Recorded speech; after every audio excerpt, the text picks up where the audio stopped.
The infinite depths of darkness can be sliced open by light. And for the finite expanses of the miracle called life, it has but one delicate vessel: Earth. It has been here a long time. The light has gently bathed this beautiful complex membrane faithfully. Mankind is the only form of life to step back and take a long, hard look at our only home. Our intelligence has brought us here, and it has also brought us much closer to another world within us. And within this universe, ironically, lies the blueprint for our future: cancer. It is a biocode gone wrong. It is delighted by what we do to feed it. The menu we've provided for these creatures is becoming more extensive by the day, except that one human being found a way to close the pantry doors a long time ago, in 1928. This is that story.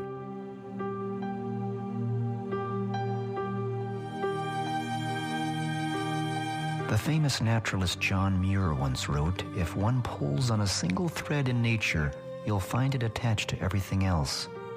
For this 15-year-old boy named Garrett, he rediscovers that fact from different angles regularly. He lives with his father in a remote section of Alaska, where traveling in bush planes is almost routine. From these vantage points, the health of forests, wildlife, and even glacier melt can be easily observed.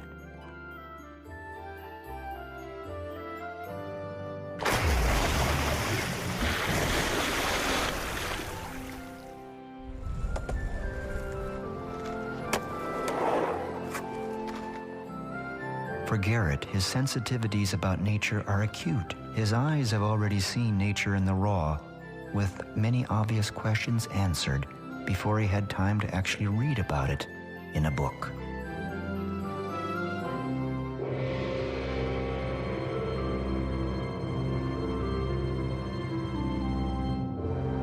As far back as he can remember, his family has worked with orphaned wildlife, and so his understanding of biology was hands-on there too.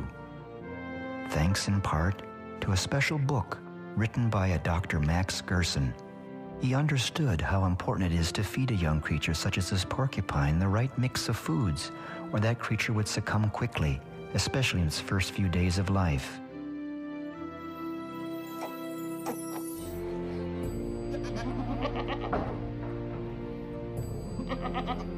Regular visits to our neighbor Bob provided this unpasteurized goat's milk. No store could legally supply this. Bob's wife, Margaret, is recovering from breast cancer. But she recently heard from Garrett about Dr. Gerson, and then word spread in the community about this Gerson therapy. People that were deeply impacted positively included the mayor, the local electrician, the banker, the Hammer Museum guy. Then there was the beekeeper, who saw links to the Gerson therapy that extended even to the health and productivity of his bees. There was also the artist, the people at the organic store, and then a Gerson tape was obtained.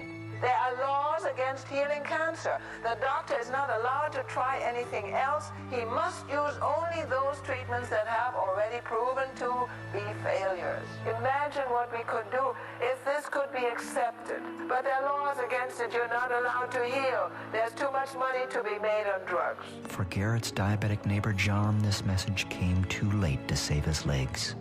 But perhaps Bob, the milkman, had the best observation about the Gerson therapy. What I'd like to see is some proof, some good scientific proof.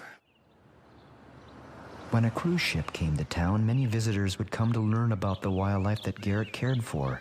He found it surprising how unfamiliar most people were about wild animals and their requirements.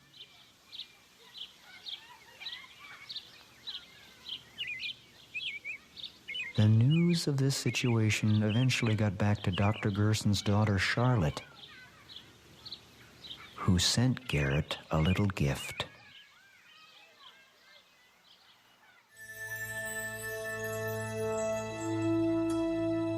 It was a new book written by Charlotte that spelled out how Dr. Gerson's therapy worked.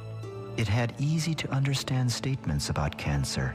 Even a 15-year-old could find the text a good read. The chapters were profound and seemed too good to be true. Points are made that sparked curiosity to learn more.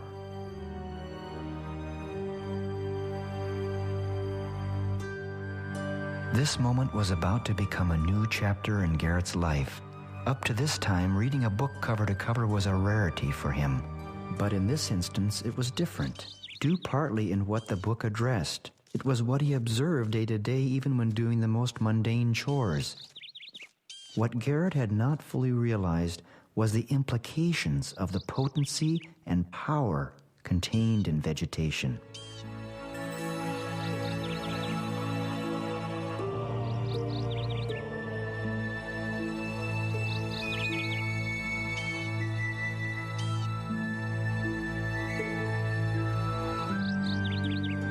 What seemed like a simple snack taken for granted in the garden had tremendous implications worldwide. If Gerson's therapy was accepted and implemented, it would help change the history of mankind's modern agriculture, food supply, healthcare systems, economy, and of course, the environment. Then Garrett learned a lesson in being misunderstood one day when his father cleaned the house and tossed an artwork piece Garrett had made into the trash. Because of its unusual design, the community garbage collector fished it out and gave it to local police, who declared it a bomb. Definitely a blow to Garrett's creativity. Other situations then took their toll on the boy, and Garrett's straight-A record sunk. His father decided he needed to be homeschooled. His first homeschool lesson was about Dr. Gerson and... I'd like to see some scientific proof. The boy wasn't sure how that would be accomplished, but he did draw out an analogy between gold mining and human nature to start with. He decided the best place to start his research would be the public library. It didn't take much time before he located several independent sources that confirmed important points as outlined in Dr. Gerson's original classic book. From those important leads, the dubious characters that make up the history of the use of fluoride fascinated the boy. He dug for more information, and then more skeletons were uncovered. Then Garrett began to assemble a general outline of what needed to be accomplished to successfully confirm the Gerson protocol. It was when the words about hope were written that I made an inquiry to become involved in helping him document the integrity of the Gerson therapy. First, there's Gerald Cox, who worked for the Mellon Institute of Industrial Research. The Mellon Institute, by the way, was the leading defender for the asbestos industry. Gerald Cox became interested in the fluoride from the suggestions of Francis Frary, the director of the aluminum laboratory of Alcoa. And then came a leading scientist in toxicology, Dr. Harold Hodge.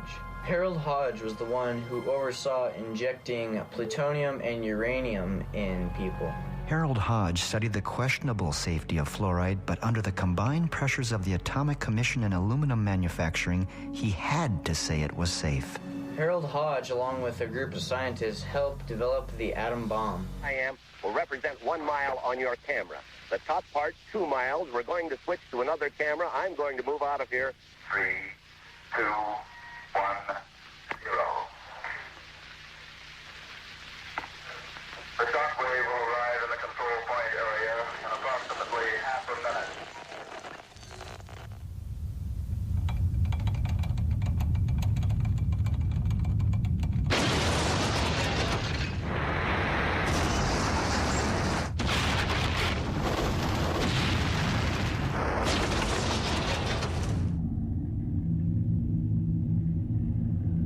And then came Edward Bernays, the nephew of Sigmund Freud, the wizard of public relations. Selling fluoride for public water supplies was easy for Bernays. He used the slogan, "Trust your doctor." To this day, even fluoride tablets are dispensed to children, thanks in part for the need to use fluoride to build the atom bomb.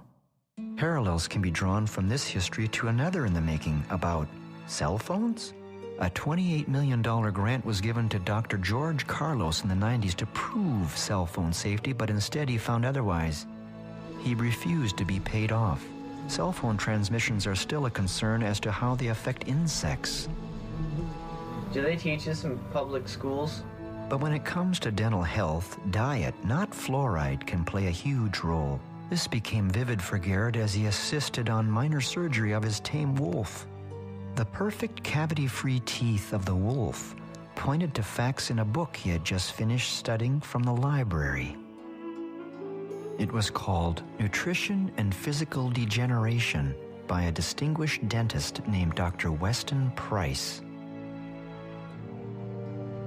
Dr. Price traveled the world with his wife in the 1930s to visit native cultures that had never been exposed to modern civilization's diet of white flour, canned food, and sugar.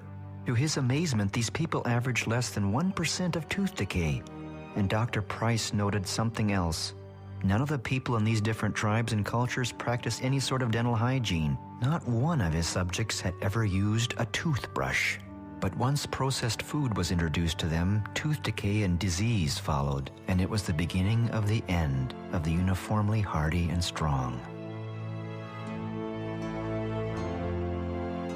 Dr. Price studied animals with improper diets. Two-headed calves, deformed cats were the result. He also observed a direct link between human skull formation and diet. And yet, in present day, the subject of fluoride is still debated. In the state capital of Juneau, Alaska, I met up with the city's chief dental officer. For the state of Alaska's position on water fluoridation, the Department of Health and Social Services and Division of Public Health support water fluoridation, but in Alaska it is a local initiative, and what's going on in Juneau is a local vote on Juneau resuming water fluoridation. So while the department supports this, this is really a local issue, and I'm also involved with the Citizens for Dental Health coalition, but that's not in my capacity as state dental officer. Do you think that fluoride in the water will help prevent cavities and such? What is your position? I think there's clear evidence over the past 60-some years now that fluoride reduces tooth decay. But fluoride's only measurable effects on tooth decay are from topical application, not from drinking it. Hitler's alleged reason for mass medicating water with sodium fluoride was to sterilize humans and force them into submission. Garrett needed to see both sides of medicine. He then viewed compelling scenes from stock footage about Gerson I had already compiled. If you think of basically what's in Gerson therapy, you really wouldn't expect it to cure cancer. So no, I don't think there's any evidence that anybody's ever been cured by Gerson therapy. It's not right from any aspect at all. Well, has Gerson therapy ever cured a cancer patient? Oh, of course not. They won't even release their records. There's absolutely no scientific evidence that he's cured anyone. I've never interviewed any Gerson patients. It really is pointless. But I had interviewed patients, and more than a couple. These patients had recovered from every type of cancer, and for many of them it was terminal. Orthodox medicine had given up on them and sent them all home to die. Some of them published books about their recoveries. I traveled all over the world, from Holland to Japan, and everywhere it was the same result: recovery.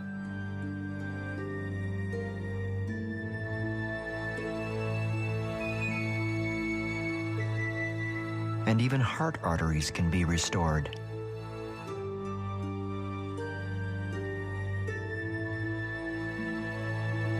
When Prince Charles spoke publicly in favor of the Gerson therapy after observing its effectiveness, he was skewered by the medical community.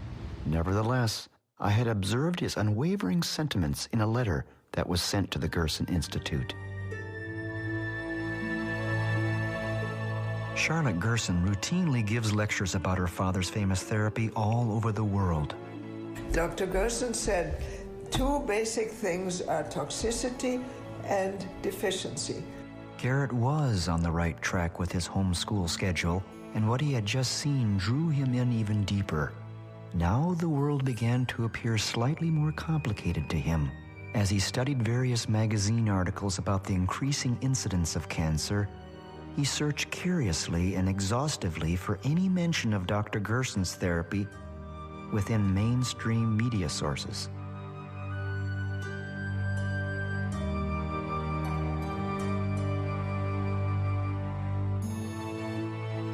Instead, what he discovered within the pages of any given article about cancer or chronic disease was a different approach to the crises, one that made him suspicious. Garrett wanted to learn more, and to his delight, the Gerson family sent him some long-forgotten film reels. Dr. Gerson's image with his family came to life.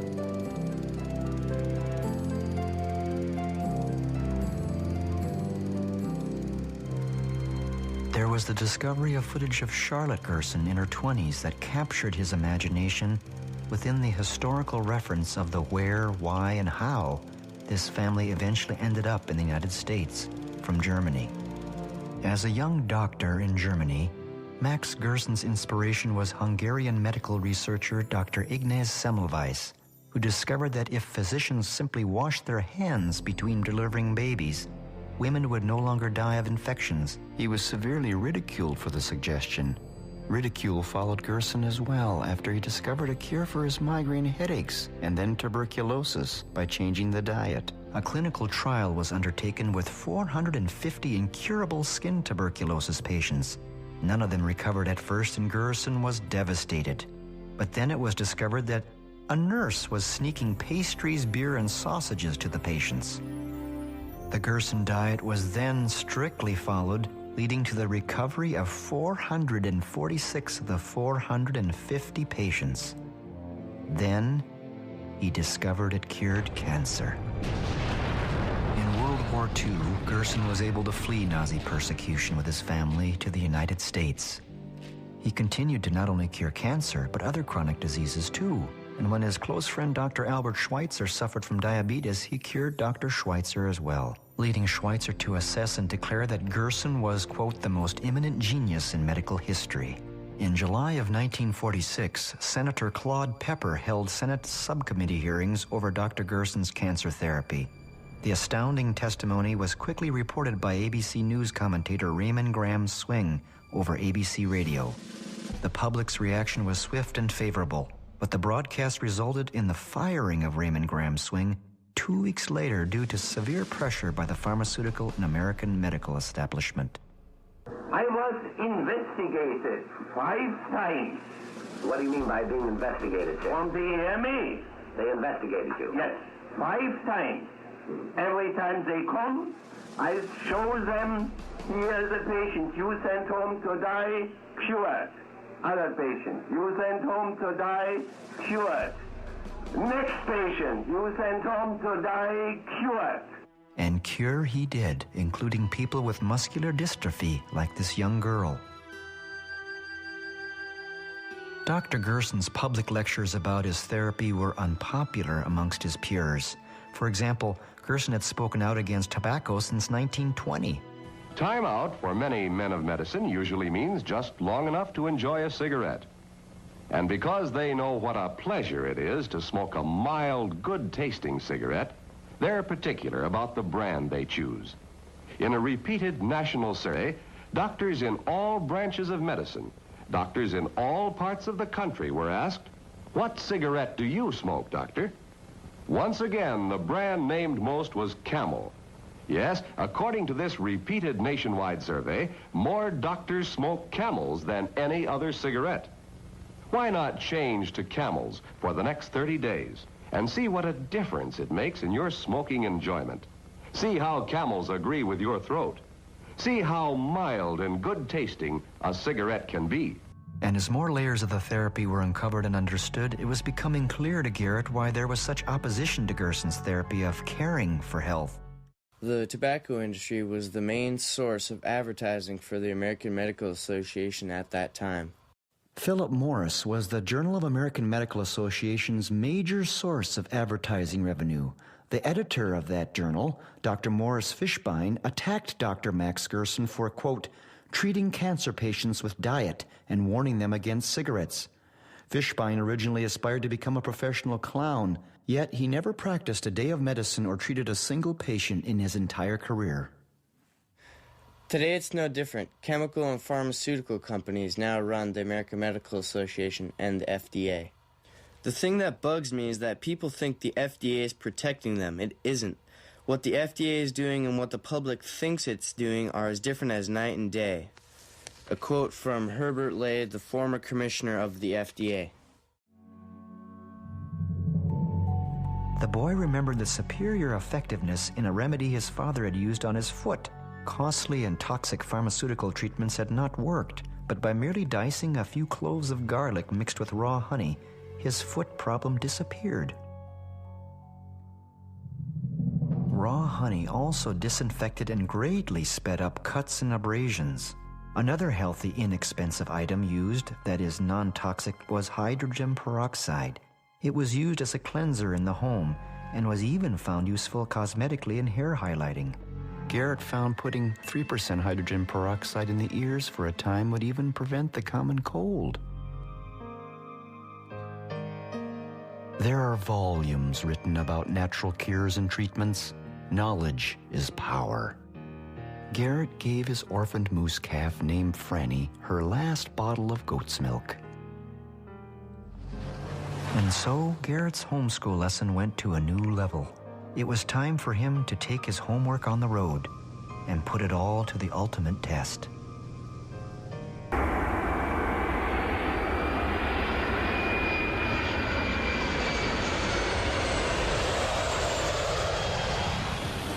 The entire foundation for Garrett's study and scientific analysis of Gerson's treatment commenced around breakfast with Charlotte Gerson in San Diego. Charlotte Gerson's son, Howard Strauss, and a distinguished guest who had just arrived from Slovenia also would join us. It was here that Garrett would compare his notes about Dr. Gerson's claims with unrelated outside sources to truly see if they match up. Dental amalgam, and it's, by the way, dentists like to call it alloy because it makes it sound so much more stable. But dental amalgam is the biggest and the worst exposure to mercury that most Americans have in their lives. If that is true, then millions of people have needlessly suffered a plethora of ills for well over a century and didn't realize the true cause was all in their heads. I was about to film a demonstration that proved this beyond a shadow of a doubt. Dr. Roger Eichmann and Dr. David Kennedy set up a phosphorescent screen and light that would be sensitive to mercury vapor coming off the tooth if it was present after even the slightest stimulation. We had teeth with amalgam fillings that would be placed in water of just room temperature to represent saliva in the mouth. I did not truly believe mercury vapor would come off the tooth, or if it did, that the film camera would register it. I also had a video camera on hand to record this event.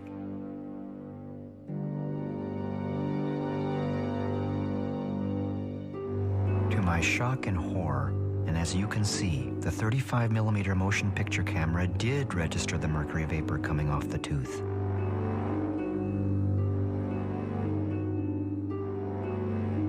This is the first time in history this has ever been captured on a film camera.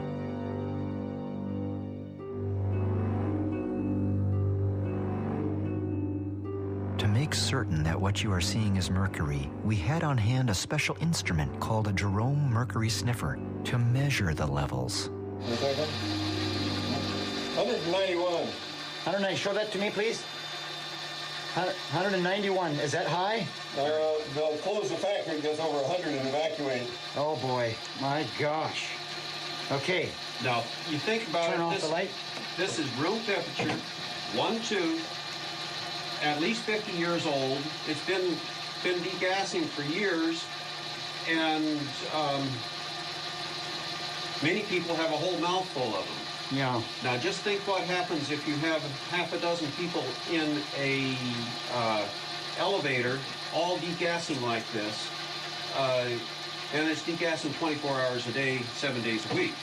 Yeah. And your OSHA standards are based on a 40-hour week. Dr. Eichmann dipped his fingers in water to prove that this is not condensed water vapor. Put my fingers in it. And if you notice, my wet fingers have no gas coming off of it. It's not water vapor. I don't see anything, yeah. That you're seeing.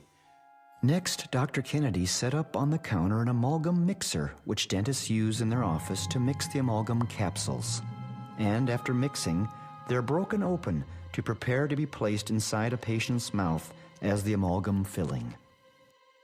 The amalgam capsules are then lined up one by one on a shaker where they are shaken for a time. With an unsuspecting patient nearby, the capsules are then broken open just as any dentist or dental assistant will do. Will mercury vapor be released? Remember, this is common procedure and goes on each and every day all over the world in dental offices next to innocent patients.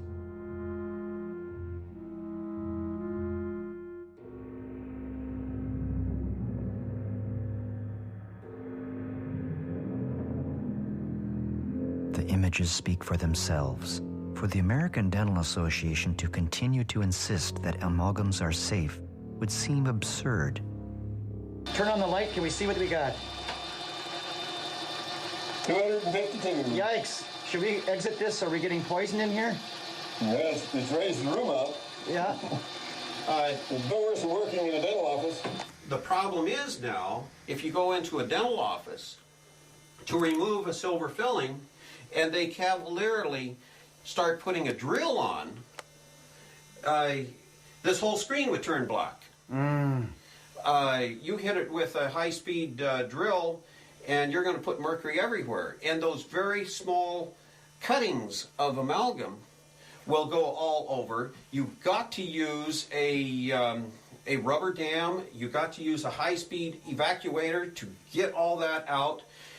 And you never turn off your evacuator until the last piece is out of the mouth, because as soon as you scratch on it, it's just like me scratching a knife on here. Thank you.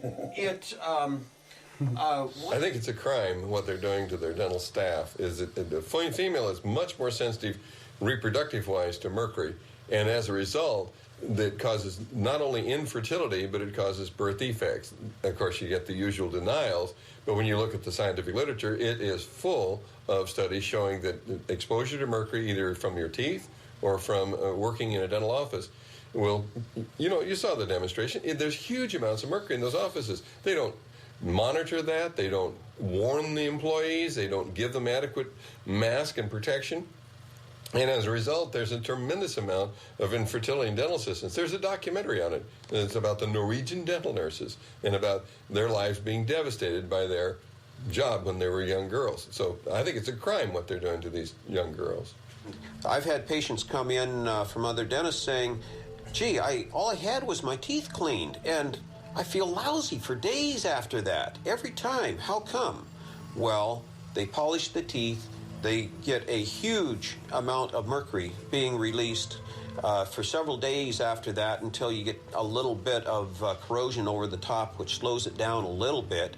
But the amount of mercury released is just phenomenal. And if they're sensitive to it, it'll put them over the edge. When I was in dental school, I was told that dentists were averaging their first heart attack by age 44. Our life expectancy was age 52. I personally related that to their use of mercury and amalgam fillings because it wasn't occurring in orthodontics and in surgeons. I had made certain that Garrett was nowhere near this demonstration to ensure he did not inhale any mercury vapor. Yet that seemed absurd when considering that many people are walking around with amalgams in their mouths. Dr. Gerson was right all along. Dental health is paramount to healing from chronic disease. In Colorado Springs, Colorado, there is one renowned dentist who has spoken out about fluoride, dental amalgams, and even the dangers of root canals for decades. His name is Dr. Hal Huggins. But just before we were to meet him, Garrett fell into a depression. He couldn't seem to overcome the disturbing chemistry lesson about deadly methyl mercury vapor that Dr. Roger Eichmann gave. This homeschool lesson had hit him hard. And then the cause of his sadness was revealed. The boy's parents had unwittingly allowed some dentist to stick the mercury inside his mouth too. He now saw himself as a biohazard. But the good news was that he was about to meet Dr. Hal Huggins, who would give him some reassuring direction. Well, most of the people I see who are having their amalgams removed have some sort of a dread disease. But you're interested in prevention, then you are 1 in 100 who's in a very good position, because prevention is a whole lot easier than correcting a problem after it's occurred. He asked how many dentists state that mercury fillings are safe. Well, that would be pretty close to 100% if they want to be in dentistry tomorrow, because the Dental Association has certain rules and regulations that if a dentist is asked, is mercury toxic, and they say anything affirmative, they say, well, yes, it is. It's the most poisonous metal on the planet that's not radioactive. They're going to lose their license and be selling used cars the next day. So what they believe and what they can say, two different things. Then he wanted to know which dentists know how to remove fillings properly. Those people who go out and just have their fillings removed at random, by actual measurement, 63% end up with an autoimmune disease within 6 months that they did not have before they had their amalgams removed. Dr. Huggins guided Garrett to a dentist that did know how to safely remove his filling. The boy remembered a question he had asked Dr. Huggins about retaliation for speaking out. Yes, there have been a number of cases of retaliation. The first thing they did was put up an enormous amount of money to see to it my license was removed for refusing to place amalgam, for refusing to do root canals on patients, and writing a book they didn't like. There have been personal things that have been done against me and my family, which destroyed the family. The rest of it destroyed the business. They've destroyed everything I had except the mortgage on my home. And for some reason or other, they did not want that. Garrett reasoned that life could have been so much easier for him if he had just kept quiet like most doctors do. So the question became, why put yourself through this? When you have seen the people that I have seen, and you see that their life just has a few minutes, a few hours before it runs out, and you see that that can be turned around, and you see that years later these people do have a life, that's the payment that I get. That's why I keep doing what I'm doing. It was a refreshing ideological position that reminded Garrett of Dr. Gerson, but it still is David and Goliath.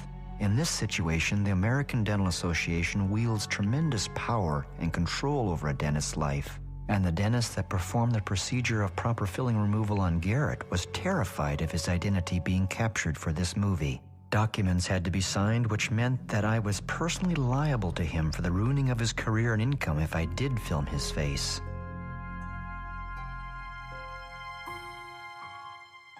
Hearings on mercury fillings are now taking place in Washington, D.C. that hopefully will put an end to this amalgam disaster. It is estimated that there is 1,000 tons of mercury in the fillings of Americans at the moment. Incredibly, the FDA has never conducted an environmental assessment of the use of dental mercury amalgam as prescribed by law. It is very important for the Orthodox people to keep patients from coming to alternative treatments because they work. People have been so brainwashed for so long. But what could possibly be worse than dental health? Certainly food additives couldn't be that bad. MSG is a tremendously damaging chemical. Monosodium glutamate is actually, it turns off the switch in your brain that says, I've had enough to eat. The problem with MSG, though, it's an excitotoxin. And just what is an excitotoxin? There are thousands of studies and enough papers on the subject to fill a small library. The evidence has accumulated and then accumulated some more. It's there for anyone to read, but the processed food industry is hoping the media and the average person is too busy, lazy, or unsophisticated enough to be able to understand the subtleties of the science being discussed.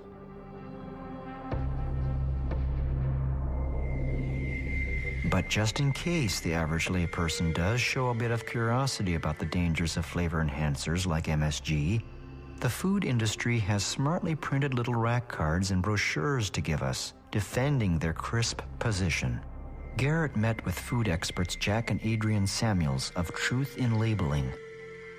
The subject of glutamic acid is very, very complex, and consequently many games can be played to try to convince people that it is safe. They removed monosodium glutamate from many of their products and replaced monosodium glutamate with other ingredients that gave the consumer no clue to the presence of the reactive component of monosodium glutamate. After being told by my physician, who experienced one of my reactions to MSG, that I would soon die from an MSG exposure if I didn't learn to avoid it, Adrian used her background in research and went to the library, spending some 4,000 hours to read everything she could find about MSG. To her surprise, she found there were studies that indicated that MSG was safe, but they were all sponsored by the glutamate industry or their agents, and were all flawed to the point of being worthless.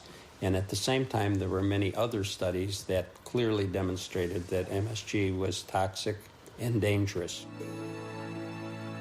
Neuroscientist Dr. John Olney has studied MSG for decades. He rarely gives interviews because of the unwanted attention it incites. My background is in experimental neuropathology. I conducted a study of monosodium glutamate and its toxicity potential for infant animals, and I found that glutamate destroys nerve cells in the developing infant animals' brains. I could understand his shyness about appearing on camera because he has played a key role in the incriminating evidence against the processed food industry for several years. His findings are shocking to people, especially to parents of young children. But when traveling away from home, the question then becomes for Garrett, what do you eat? At his home in Alaska, or visiting the Gerson family, his diet was virtually devoid of any processed food. It takes a little extra work to seek out delicious organic produce and/or restaurants. Stop! After all this, I didn't think. It's too late. The chemicals in this fast food were working their magic on the boy. He ate this meal, actually 2 meals, like he was possessed. To me, it was disappointing, but to force the issue would likely backfire. He was free to make his own decisions.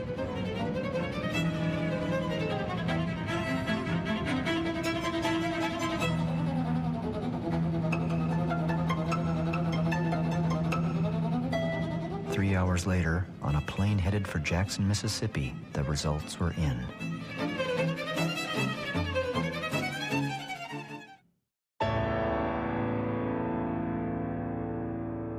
In Jackson, Mississippi, the boy met up with an incredible family of photographers, the Blaylocks.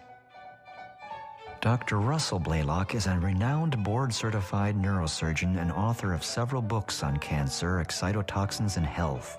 It is here where Garrett reoriented himself to a healthy snack, but unbeknownst to the lad, I had a little test planned. The mass consumption of this excitotoxin substance in the food is interfering with people's ability to think and remember and use language, so that our children no longer have the capacity that their parents had. And I think this is getting compounded because there are more and more foods with multiple forms of these excitotoxins, 4, 5, 6 in a single food, so that our children, small children in particular, are consuming such large amounts. It interferes with the development of the brain as well as destroying these connections between the brain cells. And that interferes with brain function, and that's what we're seeing nationwide, and in fact worldwide in the industrialized nations. The reason that the food manufacturers are telling the public that it's safe is because they're making a huge profit off of it. And it's hard to compete with their fellow manufacturers if they don't use the MSG, because it's a powerful taste-enhancing effect. So they just tend to ignore all of this research, even though it's literally thousands of studies, and the studies keep growing, proving beyond any doubt in the reasonable mind that, in fact, this is harming people's brains. It's producing gross obesity, metabolic syndrome, diabetes, infantile diabetes, atherosclerosis. A great number of diseases are now connected to what's happening with MSG exposure. Chips were delivered to the table that were laden with MSG. And one of the things that people don't understand, this can be a silent toxicity. That is, they don't even know it's occurring. A lot of people will tell me, well, I don't react. I don't have these symptoms of nausea and vomiting and headaches. Well, a lot of people that are exposed to MSG will not have these symptoms, but they get the same damage. And this occurs over a very long period of time, decades. So brain cells are being destroyed, and until they lose a number of brain cells, they're not even aware that they're under this toxicity. It's known in neurology that you have to lose about 90% of the neurons in a particular area of the brain before you develop symptoms. So by the time you develop these symptoms like dementia or Parkinson's disease, etc., you've already lost 90% of the neurons in that part of the brain, and that's what's very important. Another really new important finding is that it's strongly connected to the growth of cancer. And we know that glutamate, when it's increased in a person's diet, makes their cancer grow very rapidly and becomes highly invasive. That means it spreads all over their body. The problem is no one's telling cancer patients they need to be very cautious about taking in these food additives because it makes their cancer grow much faster and become more invasive, which means they're less likely to survive their cancer. Garrett never did eat any of those chips. He wants all the brain cells he has. The number of food products that contain MSG but don't actually label it as such is now almost infinite. The only way to avoid this is to buy organic products and whole foods. What the boy also discovered was that this was further confirmation of Gerson's discoveries 80 years earlier. In order to provide a balanced report on the subject of processed foods, the boy then flew from Jackson, Mississippi to Omaha, Nebraska, with the hopes of interviewing a ConAgra Foods public relations representative. After several phone calls and a faxed message, he thought there was reason to be optimistic, but he was wrong. No one at this huge facility would speak. It was confusing and disturbing to the boy temporarily.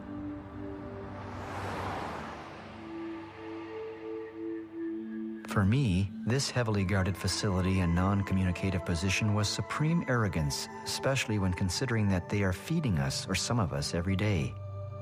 It reminded me of facilities in Alaska, such as the military's HARP project, that raises questions about the weather, or my experiences in trying to get interviews with oil companies that turned me down flat. The native people of the North and their concerns are low priority. The boy tried to contact ConAgra twice more with no reply. All was not lost, however. We went to Omaha's Mayberry Park, where Garrett found great delight once more.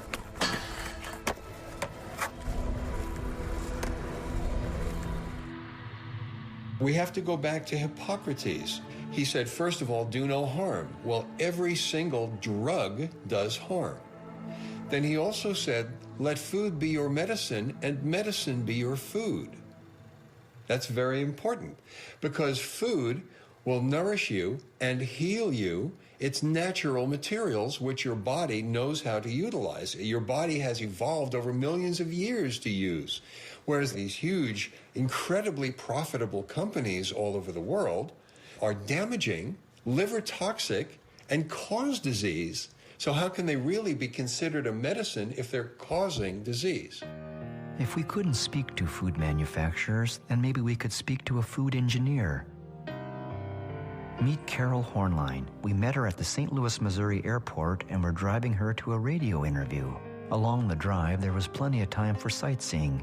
Garrett, in particular, now had time to digest a lot of information. He overheard much of the conversation going on in the front seat about another food additive that made him remember. In 1974, I petitioned the commissioner of FDA about some evidence I had found pertaining to aspartame causing brain lesions. But despite all warnings, the former head of GD Searle, Donald Rumsfeld, forced it into the food market anyway. As a highly paid and highly respected food engineer, Carol was right in line to work with this dangerous substance. It wasn't long before she was riddled with tumors from her pituitary gland to her ovaries. She ballooned in weight and continues to have health problems. Carol will never be the same again. She no longer wants to work as a food engineer because, quote, I can't work at a place where I'm knowingly poisoning people. This story is actually worse than the tobacco story because at least you can choose not to smoke. Food, you have no choice. We were now at the radio station where Carol would have a chance to tell the world her story and what food additives like MSG and aspartame do to any unfortunate organism that comes in contact with it. Kennedy and Mr. Albright. This radio program, The Power Hour, can be heard around the world on shortwave radio or the internet every day of the week in rebroadcasts or broadcasts. To the point where they're leaving their seats and they're going out and becoming activists and they're demonstrating and writing letters. It's msgtruth.org. That's her website. Now, she became injured as a result of using MSG, but she didn't really use it. It was done to her. I was basically shoveling aspartame out of a barrel. Whoa, can you believe that, listeners? Shoveling aspartame out of a barrel. I've had many problems over the years. What about these tabs? You know the tab drugs? Yes, the quick dissolve, like the Listerine. Quick dissolve. The Listerine, the Listerine quick dissolve things, those have aspartame in them as well. Wow. If the Power Hour show allows people like Carol to speak out on such topics, they have to be creative about staying on the air. Advertisers that support the mainstream media do so because they're able to tout pharmaceuticals, processed foods, and lethal chemicals. Not here. What the Power Hour sells are natural products, food flavorings, books, and DVDs. Host Joyce Riley knew Charlotte Gerson and was familiar with the Gerson therapy. Joyce's background is in the military as a nurse, and the Gulf War affected her with Gulf War syndrome, an illness.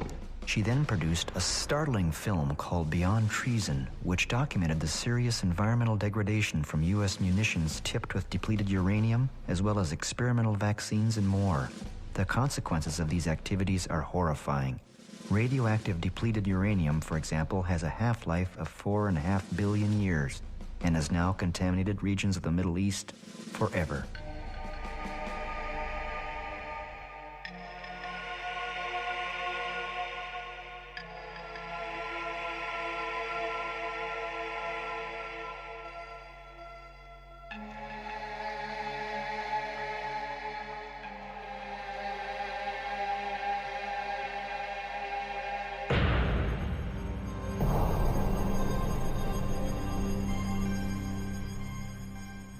Joyce explained the Gulf War syndrome suffered by military personnel. The Gulf War illness is something that is a combination of a lot of toxins. And I couldn't figure out why I was sick because I only flew from Alaska to Cuba during the time that I was a flight nurse. But I became ill. I did have the vaccines. A lot of the troops did have the oil well fire exposure. They had chemicals, biologicals, vaccines, everything involved. What we do know now is that they were full of toxins. I was a nurse for about 35 years, and during that time I'd done everything from electroconvulsive therapy, which is shock therapy. I'd been a chemo nurse. I was a director of nursing. I was a nurse in a heart, lung, liver, kidney transplant unit, and I never appreciated food at all. I never appreciated what it was for. And then I became ill after the Gulf War, and it was amazing to me that nothing in medicine could make me better, nothing. So I had to start looking into alternative and integrative medicine.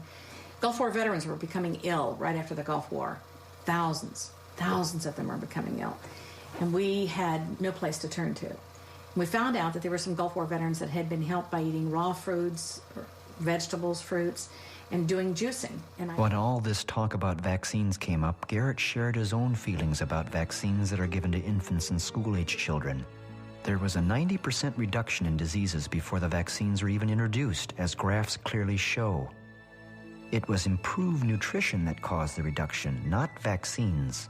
Vaccines are neurotoxic, and for that reason and awareness, the boy has a clear position on the subject.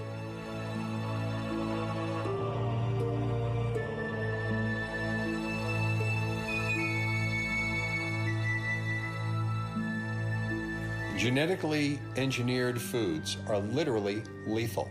It was here in San Francisco that the boy had the good fortune to meet the executive director of the Center for Food Safety, Andrew Kimbrell. The Center for Food Safety is a national nonprofit organization working to protect consumers and the environment from the hazards of harmful food production technologies and promote organic and other forms of sustainable agriculture. One of the great misconceptions we have about genetically engineered food is that the genie is out of the bottle, you know, and you hear all the time 60 or 70% of foods got genetically modified ingredients in it. Not true. 60% of processed food has genetically engineered ingredients. Actually, almost none of your whole foods are genetically engineered. None of your fruits, none of your vegetables, your meat, your fish, most of your dairy products are completely free of genetically engineered ingredients. As a matter of fact, there's only really 4 genetically engineered crops. That's corn, cotton, canola, and soy. So we have stopped genetically engineered wheat. We've stopped genetically engineered rice. We've stopped genetically engineered fish. We've stopped these biopharmaceuticals. We're seeing that really genetically engineered food is one of the great failures of modern agriculture. It's being rejected around the world. And not only can we stop it, we are stopping it. There are 5 companies that are behind GMOs. You have Monsanto, DuPont, Bayer, Syngenta, and Dow. Those are the big 5 companies behind genetically engineered foods. And they all share one thing in common. They're not agricultural companies. They're chemical companies. And there's a reason for that. Genetic engineering today means only one thing. Not all the stuff that's been advertised, all the myths about more food, more nutritious food, tastier food, all nonsense science fiction.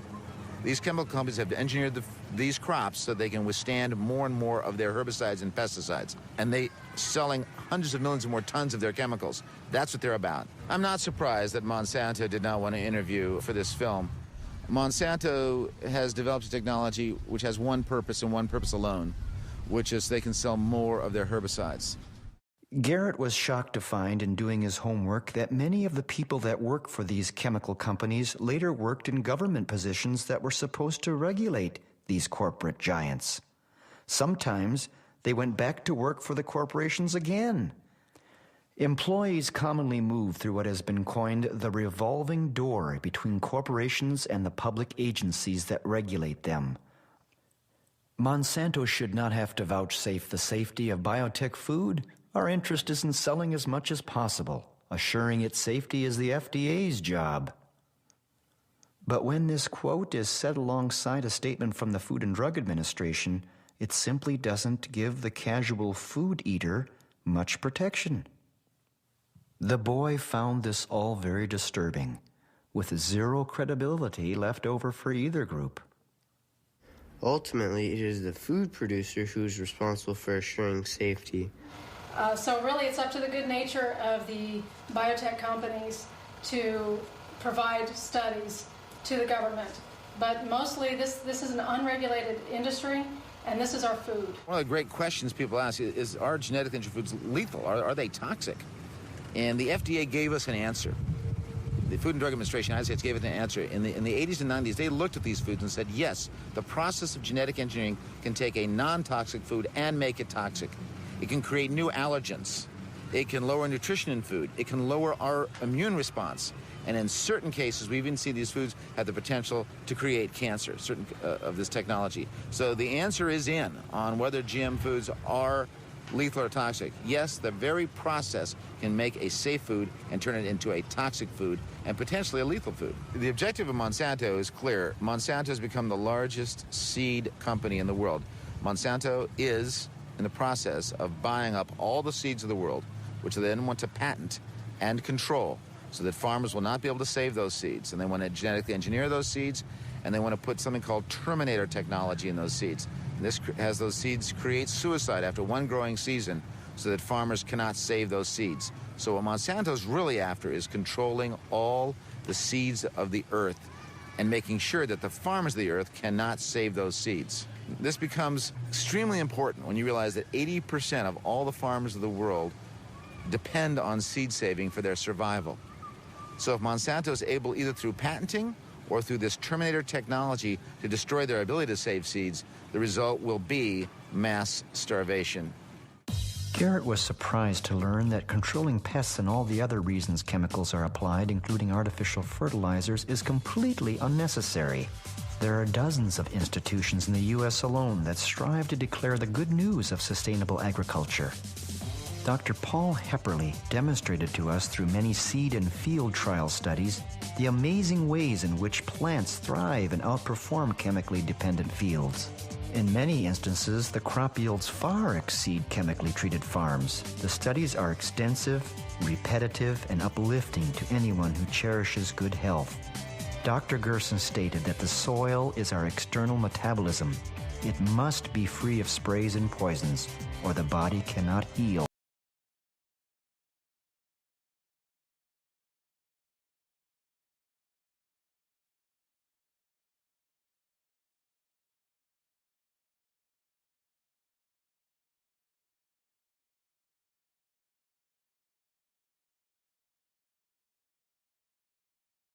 treatment process that could still threaten your health. What we have found with the irradiation of food is it does not just kill the bacteria, which is what it's used for, but actually molecularly changes the food. It creates something in food called free radicals. And these are novel molecular elements in the food that have never been there before. For example, in normal foods, we've seen the creation of benzene, which is a known carcinogen. And we've seen a number of other toxic elements in these food created because of the irradiation that fundamentally alter that food. So we have an ethical responsibility to eat well. The beautiful truth is that people around the world are saying no to GM foods, they're saying no to irradiation, they're saying no to food additives, and they're saying yes to organic food and beyond organic food. They're saying yes to food that is local, that is appropriate scale, that is humane, that's biodiverse, and that's socially just. Garrett thought that one way to stop some of this is by the way we vote, if indeed you can trust the voting machines to work right.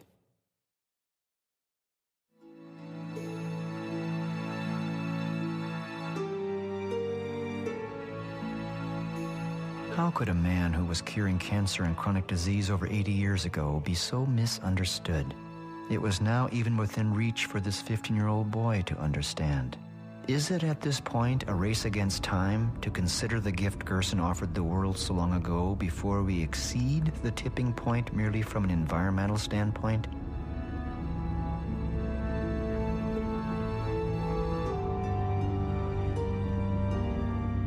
During the course of our travel, Garrett noted an article in the paper about obesity. After what he had learned, it wasn't a bit surprising. With all these chemicals and craving for more chemicals and more refined foods and sugar, we are bound to be obese and die that way.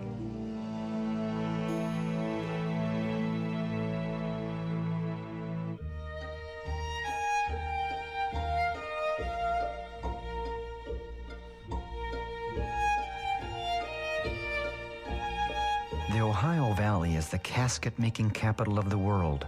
Naturally, the boy had wondered what eventually happens to an oversized dead person.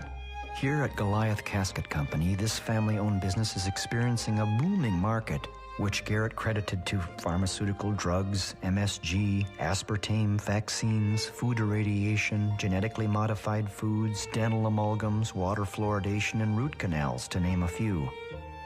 Even the standard-sized casket is an inch wider than it used to be.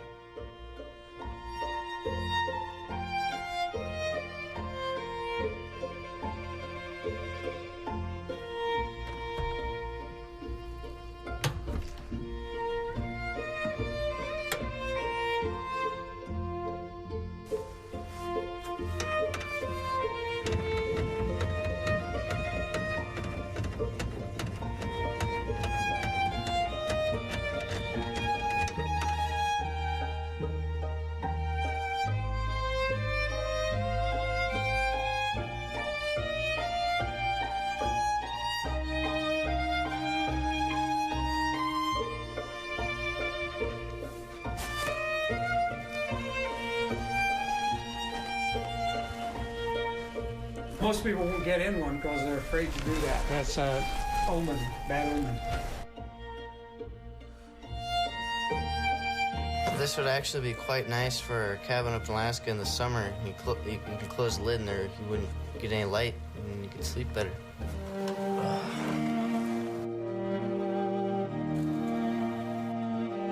Stick your fingers out.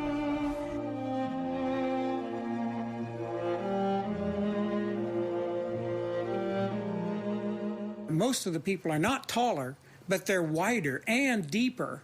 One of the issues we have with oversized obesity and oversized people is that they're very wide and they're also very much thicker or deeper. So our caskets have to be designed to accommodate this problem. Also, when they ask for a cremation, and many times they cannot do the cremation because the doors on the retort aren't big enough. Also, if they can do that, they have to be very careful of how they process the body in the retort to prevent the retort from catching on fire because of all the excess body fluids that may catch on fire and also cause the retort to burn down.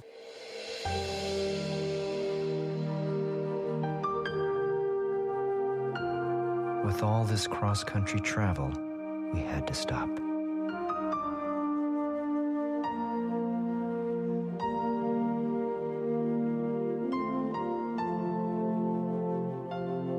It was the home of Garrett's maternal grandmother. The boy's mother was killed in a freak accident recently. The tragedy made Garrett more aware of the fragility of life, and if living is within our control, then we should strive to stay healthy.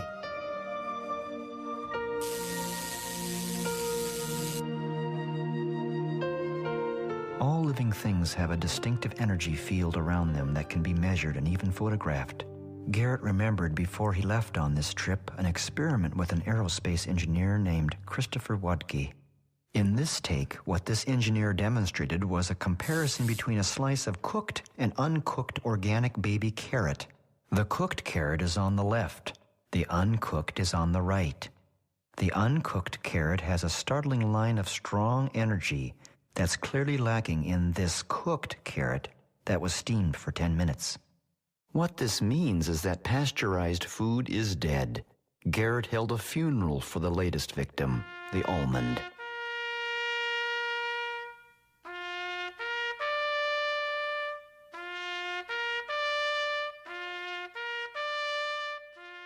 We then tried the experiment with a piece of conventionally grown apple and a piece of organically grown apple. The results were more subtle, but the apple piece on the right is organically grown, the left conventionally grown.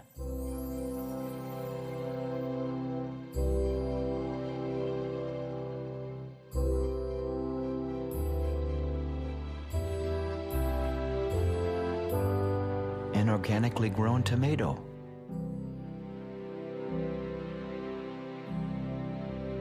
A conventionally grown tomato. The photographic technique utilizes 50,000 volts and a broad range of frequencies to resonate with the test objects, capturing their patterns for analysis, whether living or non-living. The boy found the results consistent and fascinating, an area of study that needs a closer look. Kirlian photography is the iridology of the future, where we can see markers in the aura that's around people's bodies, and these markers indicate where their health is deficient and where their health is fine.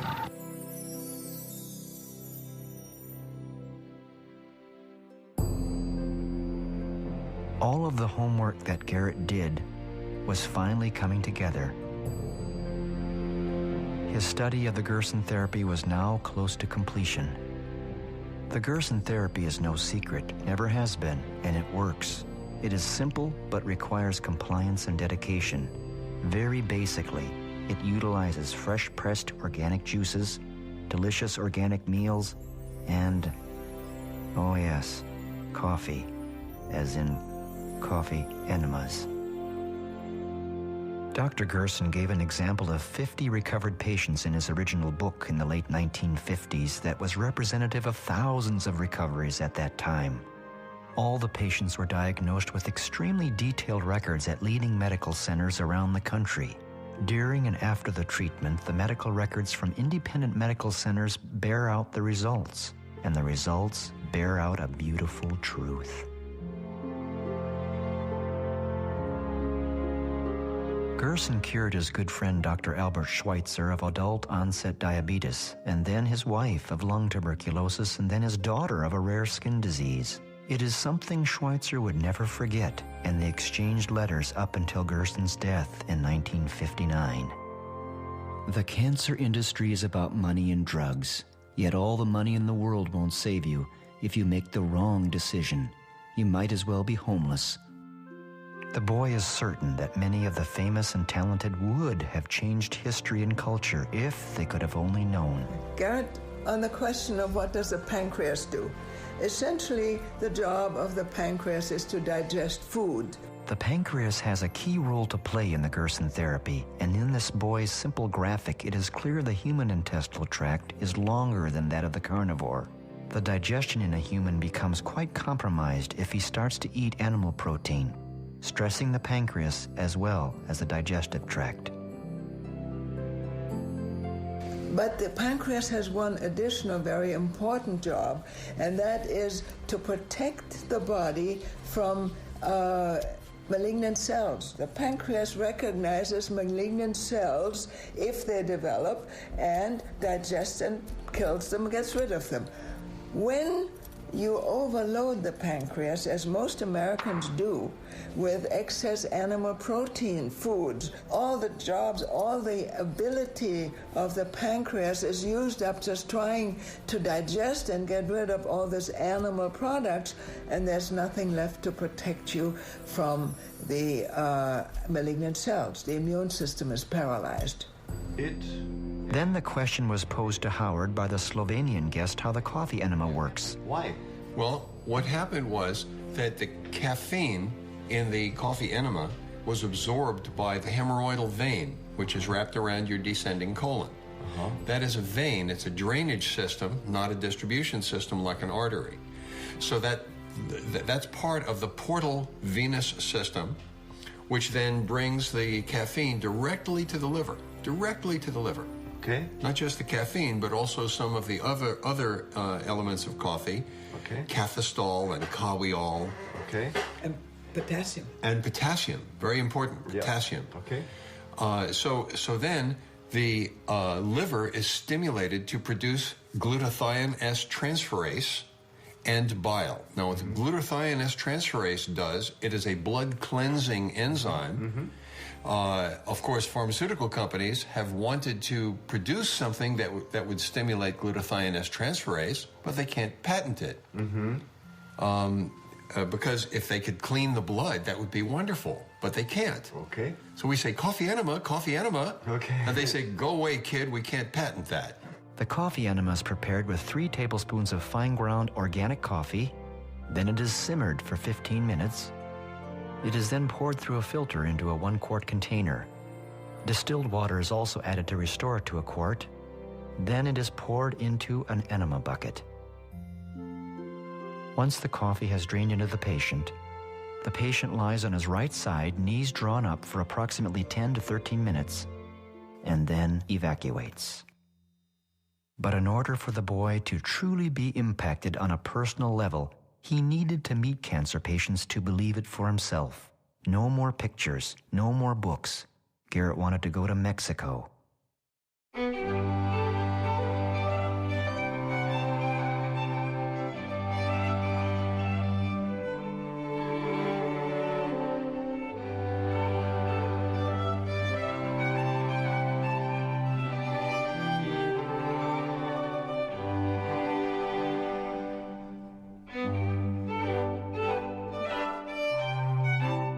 The boy was surprised at how pleasant the surroundings were and how happy the cancer patients seemed. They were here from all over the world. Garrett ate with them and listened to their stories. The laboratory tests on the patients are extensive and carefully watched. Most patients only stay at the clinic 1 to 3 weeks and then go home to recover. One of the patients from New Zealand was eager to visit with Garrett. So how long have you been here? 3 weeks yesterday. I came here straight from the Mayo Clinic in Florida, and I've got melanoma in my bones, spine, leg, liver, lungs, and limbs. Since I've been here, inside myself I feel hugely different, much stronger physically, and I've lost the nausea. Within myself I feel 100% better than when I came. So I came here from the Mayo Clinic. They told me that I had 4 to 6 months to live if I didn't do chemo, and if I did chemo I would have 6 to 8 months to live with what I have. If I had really good chemo, that's like top of the line, and I responded, I might have a year. So looking at those options, I decided to look elsewhere. My sister flew over to meet me, and she was reading Ian Gawler's book about his recovery from cancer. He had bone cancer, where he was given 2 weeks to live. And after trying the Gerson therapy for several months and then adapting it, he's now still alive and has got the Ian Gawler Foundation in Australia. I trust it actually with my life. That's why I'm here. And I'm talking to Mrs. Gerson and talking And then Howard and Garrett spoke with one of the clinic's doctors. cases that we have. And what do you see? What do you see in the first few days of? In the first few days with doing the coffee enemas, I started to notice changes. Their pain starts to diminish. Their energy is increasing. Patients that come here the first day with blood pressure Blood pressure in the first week disappears. Goodbye taking blood pressure medications. And the patients aren't realize, you know what, there's something more here than just a coffee enema and detox and organic diet and juices. They start to see the changes. And as I start to believe in what the hope they're believing, and I tell them it's more than hope. It's a reality. Reality. And it starts changing their way of life. And you, as a physician, must get phenomenal satisfaction. It excites me, unbelievable, to see changes in the blood work, in the x-rays, something that I can actually touch, feel, because I see these patients every day.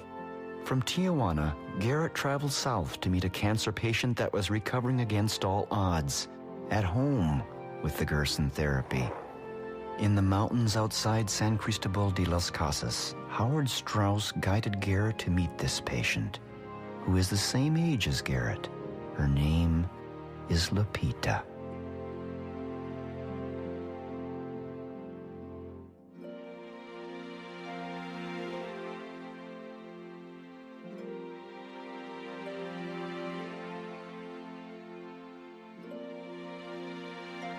Lupita overcame a cancer called an ovarian teratoma, which has astounded her doctor. Utilizing the Gerson therapy under extremely difficult conditions proved to Garrett that anything is possible if one simply has faith. For Lupita, fresh organic vegetables and fruits are not difficult to find. Ironically, truly organic produce in the United States is harder to come by.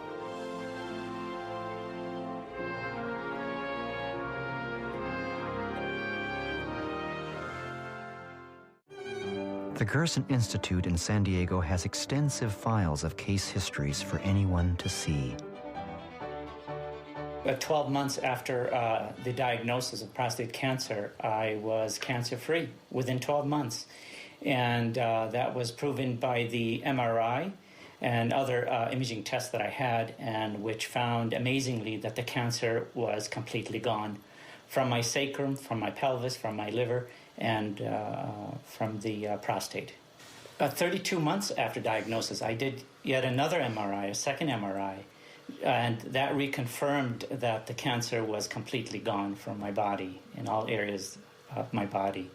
And if anyone doubts this, I have all the medical records to prove it. I brought all the medical records with me, from the doctor's reports to the scans to the imagings, and they prove it beyond a doubt. It's just an amazing thing.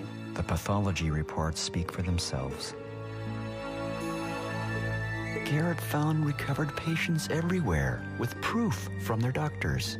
The Gerson therapy cured my fibromyalgia. But then I showed Garrett footage I had taken almost 5 years ago of a patient that was given a death sentence by conventional medicine. She had extra ovarian primary peritoneal carcinoma, stage 4. No one had ever recovered from such a cancer using orthodox medicine. So here she was, using the Gerson therapy in a last-ditch effort. And now, 5 years later, Garrett was looking at the results. Was he reading her obituary? This was her story. He leaves the room and goes, down the hall for a minute, and he comes back in the door and he crosses his hands across his chest. And just in astonishment, he looks at me and he says, "You're the only patient we have seen that has survived this diagnosis." He said, "This is unheard of." And so I told him that if he ever got sick, to give me a call. And I would help him. Garrett wanted to push this further, and so he asked this patient to go back to the Mayo Clinic to get a statement from her diagnostic doctor that the Gerson therapy cured her. The Mayo Clinic went into a panic mode because the doctor did want to appear on camera, but he was cut off. It became a waiting game. We would much appreciate it. He'd be making a big difference for the treatment of cancer and the environment. The answer came with the police, and they ushered her away thinking she was a terrorist. As a result, the doctor is quitting the Mayo Clinic to work without such restrictive boundaries. But there are many others. In 1986, I was diagnosed with pancreas cancer, which has spread to my liver, gallbladder, and spleen.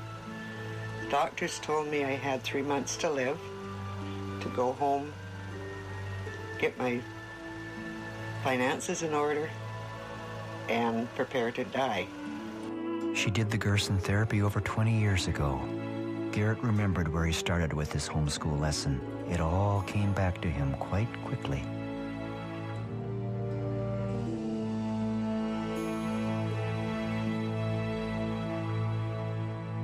No, I don't think there's any evidence that anybody's ever been cured by Gerson therapy. It's not right from any aspect at all. Well, has the Gerson therapy ever cured a cancer patient? Well, of course not. They won't even release their records. I don't believe there's any proof that the Gerson therapy works. In other words, Charlotte Gerson was lying. There are laws against healing cancer. The doctor is not allowed to try anything else. He must use only those treatments that have already proven to be failures. Imagine what we could do if this could be accepted. What I'd like to see is some proof, some good scientific proof. Scientific proof, scientific proof, scientific proof. The cancer industry is big business, using useless treatments such as chemotherapy and radiation, and continues to persuade the public that they're still searching for a cure. A documentary called Healing Cancer from the Inside Out by Mike Anderson put it well. The American Cancer Society was formed with the backing of John D. Rockefeller, and it has functioned as a mouthpiece for the cancer industry, not the public, ever since. The American Cancer Society's mission statement says they are dedicated to eliminating cancer as a major health problem. The Chronicle of Philanthropy reports, however, that the ACS is more interested in accumulating wealth than in saving lives. The ACS, in fact, is the wealthiest nonprofit in the world, with net assets over $1 billion. Not surprisingly, it has consistently been given the lowest rankings in charity evaluations. Despite this wealth, its aggressive fundraising campaign pleads poverty and laments the lack of available money for cancer research. Aside from high salaries and overhead, most of what is left in the ACS budget goes into research that directly benefits pharmaceutical and radiological companies. What you see from studies conducted over the last 50 years is that for our major cancers, the effectiveness of conventional treatments is far less than a sugar pill. Board members of the American Cancer Society have included herbicide and pesticide manufacturers. Before Garrett returned to Alaska, there was one more person he wanted to meet. His name is Jay Kordich, known by millions as the Juice Man. Jay is responsible for selling close to $1 billion of juicers throughout the world. Well, Garrett, you know, I've been doing this now since 1948, ever since I had cancer of the urinary bladder. You know, when I think back, I just finished playing football for the University of Southern California, and I was drafted by Curly Lambeau and the Green Bay Packers. And then this urinary problem started. I started to pass blood, and I found out I had a tumor in my urinary bladder. And I had remembered a class that I had on one of my physiology classes, human anatomy classes, and I had inadvertently read about Dr. Max Gerson treating Dr. Albert Schweitzer, you know? And I figured, my God, after I found out I had cancer of the bladder, I figured if this treatment was good enough for Dr. Albert Schweitzer, it's got to be good enough for me. Never believed that much juice would come out of it.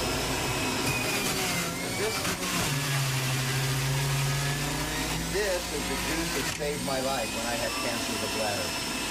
The Gerson treatment, carrot and apple.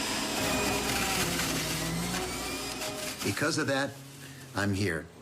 All the drinks that I made, and I continue even today. And this has been how long? Wow, 1948. My words of advice to you: bring the power of plants into your body. There's nothing like freshly made juices to nurture your 100 trillion cells.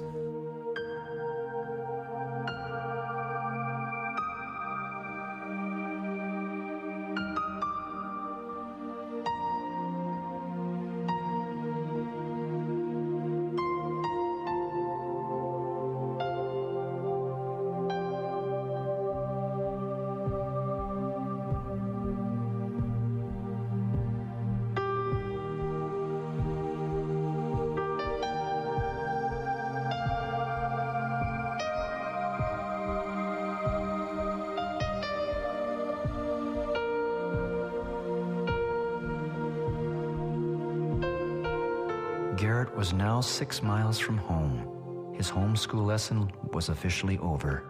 The memories of the trip still glowed red hot in his mind.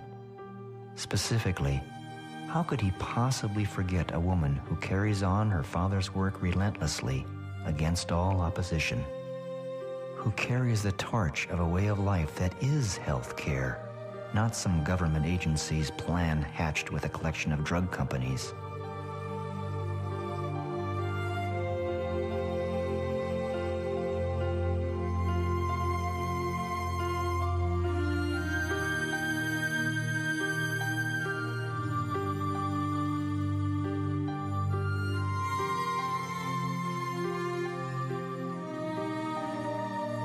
The boy does believe in hope. He believes he has a future. He believes that environmental issues that confront humanity will dissolve into collective solutions. After all, this is our only home, and we are rational human beings.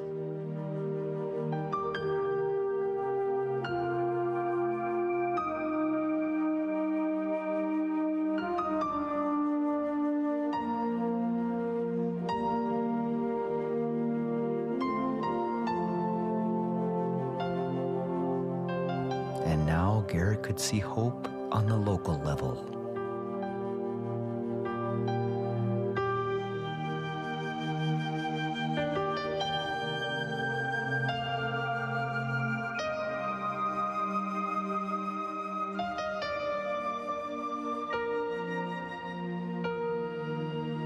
Garrett couldn't wait to bring this fresh-pressed carrot juice to his neighbor John.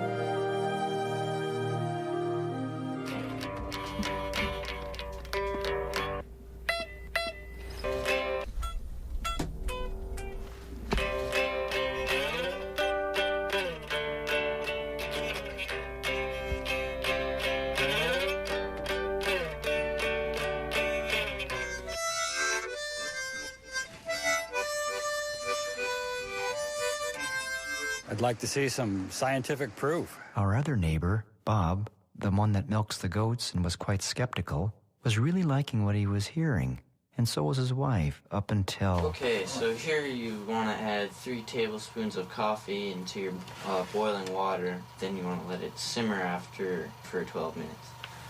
And pour it in a quart jar and add water so it ends up being a quart.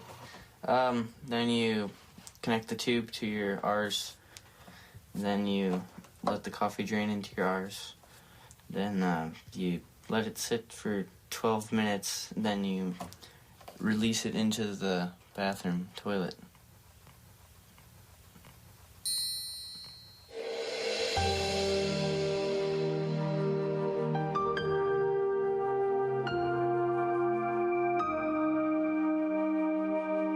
On another level, I think I learned more from this journey than my son, and for that, I'll be forever grateful.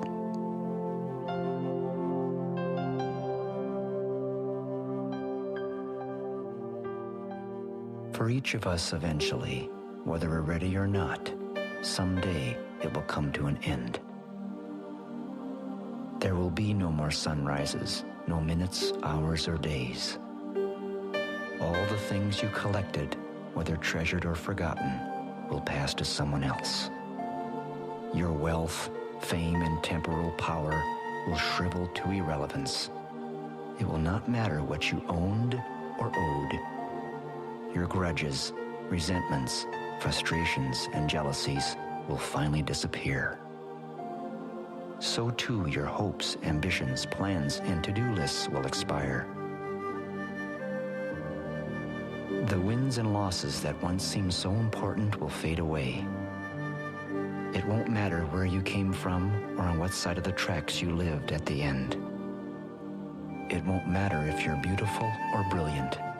Even your gender and skin color will be irrelevant. So what will matter? how will the value of your days be measured? What will matter is not what you bought, but what you built. Not what you got, but what you gave. What will matter is not your success, but your significance. What will matter is not what you learned, but what you taught. What will matter is every act of integrity, compassion, courage, or sacrifice that enriched, empowered, or encouraged others to emulate your example. What will matter is not your competence, but your character. What will matter is not how many people you knew, but how many will feel a lasting loss when you're gone. What will matter is not your memories, but the memories that live in those who loved you.